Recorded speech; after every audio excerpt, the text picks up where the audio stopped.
पाहतोय, माजी खासदार आणि मराठवाड्याची बुलंद तोफ म्हणून आपण ज्यांच्याकडे मोठ्या आदराने पाहतो असे वयोवृद्ध ज्येष्ठ केशवरावजी ढोंगे साहेब यांनी आदरणीय पवार साहेबांना मोठ्या प्रेमानं मराठवाड्याचे आलिंगन दिलेलं आहे.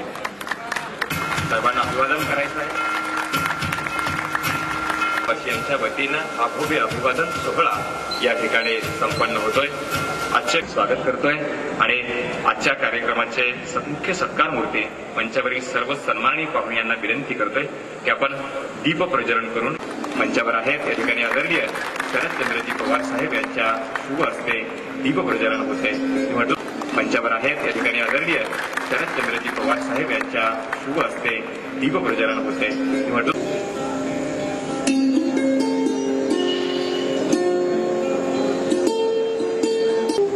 या ठिकाणी नांदेड जिल्ह्यातील सर्व विद्यमान आमदार या ठिकाणी आवर्जून उपस्थित आहेत. राज्याचे माजी मंत्री स्वागत करतोय आणि आजच्या कार्यक्रमाचे मुख्य सत्कार मूर्ती मंचावरील सर्व सन्माननीय पाहुण्यांना विनंती करतोय की आपण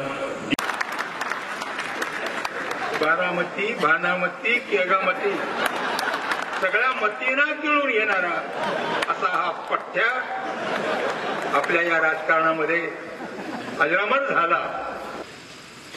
कलापती आहे, छत्रपती आहे, कळपती सुद्धा आहे. कळपती नारदमध्ये नाही ते. नारदाला काय कळतं यांच्या कळते का नारदाला? नारद उघड दाढी उघड लागले चिपड्या घेतात. बिना चिपड्याचा कसा नारद आहे?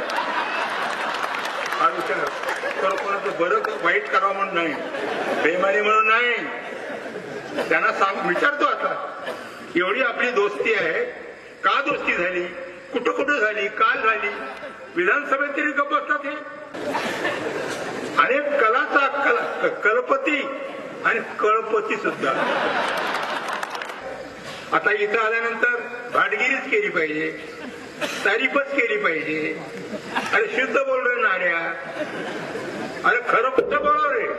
आणि हे बारामती अशी आहे, माझ्या जावायला फोडलं निगमराव पाटील लुंगारे साहेब, त्यांना फोडलं. मला पत्ता लागला नाही.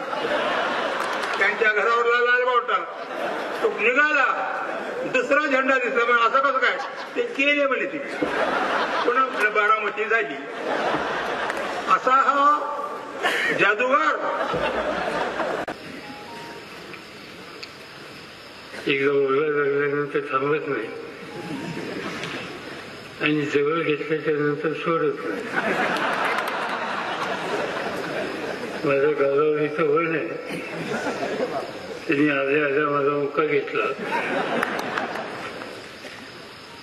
तुम्ही सगळ्यांनी पाहिलं म्हणून बरं आहे. उद्या सकाळी घरी गेल्यानंतर सांगावं लागेल, विचारल्याच्या नंतर दुसरं कोणी नव्हतं केशवराव.